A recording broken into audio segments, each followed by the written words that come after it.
Allez, re-salam. Bonsoir, bonjour. Ouais, je suis partie faire des courses. Hein? Bah ouais, c'est comme ça. Faire des courses pour la famille, la maison. Et je reviens ici, dans cette vidéo, afin de parler maintenant, de revenir sur le sujet de la théorie du genre et de ce qui se prépare politiquement, ce que nous avons aujourd'hui, aussi bien en Belgique qu'en France. Donc j'avais fait beaucoup de vidéos dans ma chaîne sur la question en détail. Maintenant je vais reprendre pour ceux qui viendraient, je sais pas moi, en cours de route et voilà, qui savent pas c'est quoi Omri. C'est quoi Omri en réalité? C'est un jeu de mots. Pour ceux qui se demandent ouais c'est quoi sa chaîne, ça fait 3 ans que j'ai fait cette chaîne. Depuis les événements de 2014 de Gaza, je commençais à réfléchir, j'ai lu plein de choses. Hein. Je commençais à me demander mais pourquoi avons-nous aujourd'hui les problématiques que nous avons? Il faut oser se dire aussi que nous avons des politiques pas efficaces du tout. Et aussi que bon, il y a toujours l'intérêt qui prime, l'intérêt personnel qui prime avant apparemment la vie humaine, le confort personnel des gens. Et donc voilà pourquoi j'ai appelé cette chaîne Omri, parce qu'à la base, je réfléchissais comment mettre en place un parlement citoyen en Belgique. Parlement citoyen sans passer par la case député. Vu que technologiquement, on est en mesure, si on est en mesure de tout rendre électronique et qu'on est en mesure finalement, on va pour voter et puis faire un vote électronique, il n'y a rien qui empêche de mettre une plateforme en place. Ça c'était l'idée de base. Après bon, j'ai évolué autrement, mais voilà, c'est pour vous dire qu'est-ce que c'est Omri. À la base, c'est quoi? C'est l'acronyme de l'Organisation mondiale des règlements des relations internationales. Qu'est-ce que ça veut dire? Omri, Organisation mondiale des règlements des relations internationales. L'ONU, ça sert à rien. Ça sert à rien. Les votes s'achètent à hauteur de 200 $. Il y a beaucoup de conflits d'intérêts.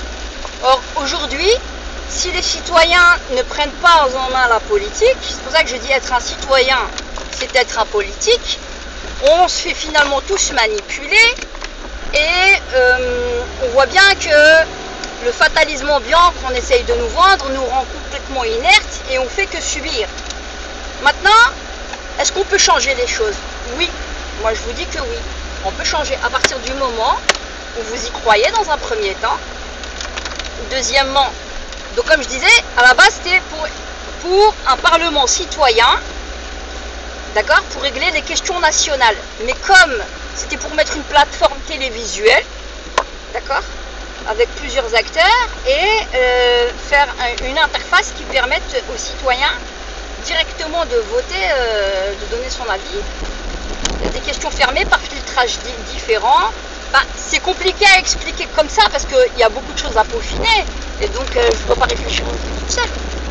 Et l'idée c'est quoi? C'est que on puisse par extension régler les questions internationales pour que finalement le peuple se réapproprie aussi bien sa volonté nationale que la volonté internationale et que nous n'ayons pas des députés finalement qui prennent des avis sans le peuple et finalement qui nous font subir les conséquences que nous avons eues quant au terrorisme. Et je l'assume, le terrorisme qu'on a eu en France et en Belgique, il est dû, que vous le vouliez ou non, que vous puissiez l'entendre ou non, il est dû par nos politiciens qui ont pris, notamment ici en Belgique, ont pris des décisions sans concerter le peuple, même pas référendaire, en envoyant des F-16 en Syrie en novembre 2016. Fouillez dans ma chaîne, vous allez voir, parce que c'était... ma chaîne, je réagis en temps réel. Donc, il y a plein d'infos, bon maintenant, parce que c'est un peu loin, que vous pouvez avoir en temps réel, c'est cristallisé un petit peu. Donc vous pourrez avoir accès à des choses à ce moment-là, ce qui s'est passé. Et donc, même ailleurs, hein, vous n'avez pas besoin forcément de moi. Hein. Mais ce que je veux dire, c'est avec toute la technologie que nous avons aujourd'hui, soi-disant, on ne serait pas en mesure aujourd'hui de réfléchir comment faire abstraction des députés et être au cœur en tant que citoyen des décisions qui se prennent.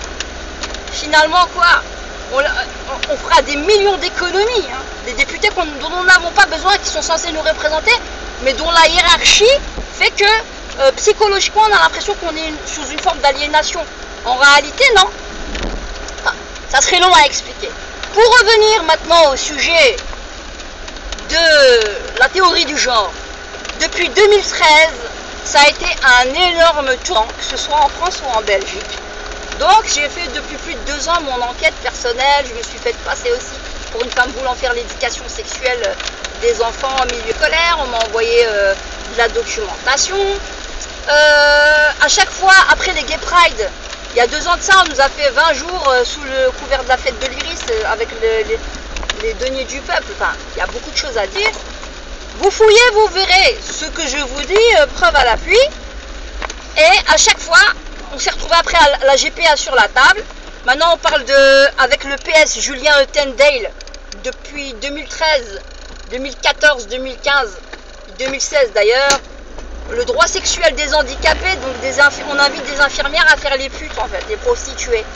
Au nom de l'humanisme, que ces handicapés ne puissent pas avoir des relations sexuelles, ben on va leur livrer un service. Voilà ce monde dans lequel nous vivons, où tout le monde se prostitue pour des thunes.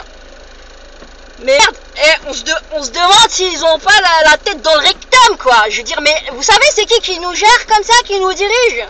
Parce qu'on réfléchit plus. On ne réfléchit plus. Vous savez, là, l'hamster qui tourne dans sa roue, là. Ouais, faut que je gagne ma vie, faut que je travaille. Au début, qu'est-ce qu'on va faire? On fait par étapes. On dit, ouais, on va nous agresser mentalement. On va nous dire, non, c'est pas normal. Ça c'est ce qui est ça. Après, on va passer à l'étape supérieure. On va nous dire, ouais, mais t'es pas cool, toi, faut que t'évolues, hein, t'es un conservateur. Puis ensuite, on comprend pas que tous ces lobbies-là, les lobbies LGBT, les lobbies de l'antisémitisme, d'islamophobie, ça a éclaté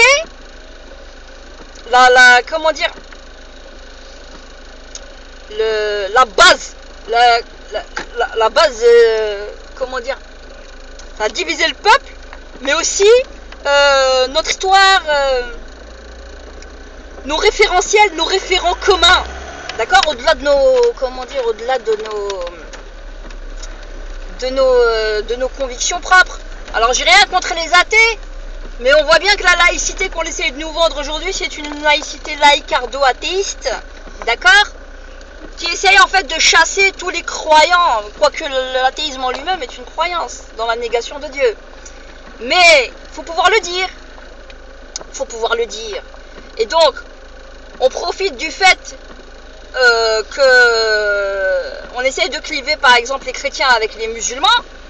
En réalité, oui, comme je disais, le sapin de Noël et tout le bazar, ben, ça doit rester ça reste dans la mairie, dans l'hôtel de ville. Ça doit pas bouger. Pour moi, ça doit pas bouger. Ça fait partie de notre culture. On est musulmans, mais il est hors de question parce qu'on a grandi avec ça, qu'on nous change ça. Et on profite du clivage entre les musulmans et les chrétiens, alors qu'il n'y en a pas en réalité, mais qu'on essaye via les différents lobbies, hein, de cliver, pour que les athéistes prennent le pouvoir, hein, et dégagent tout le monde, comme si on n'avait plus rien à dire. Puis on parle de l'interchangeabilité, de l'homosexualité. Comme j'ai dit, je suis pas pour qu'on fasse du mal à des homos. Et il y a des homos qui veulent vivre juste, ils font ce qu'ils veulent chez eux, mais ils viennent pas interférer dans l'éducation que je donne à mes enfants et me jouer avec les lobbies, ping-pong, dribblage à l'école. Voilà. Donc, ouais, je pars un peu comme ça. Vous savez, chez globalement, Omri, la chaîne, voilà. Je parle politique, je parle plein de choses. À un moment donné, je pensais à faire un parti politique. Alors, il y avait le parti islam, il y avait les MR. J'ai dit non, moi, je fais pas partie du parti islam. On avait discuté une fois, comme vous comprendrez justement les vidéos précédentes.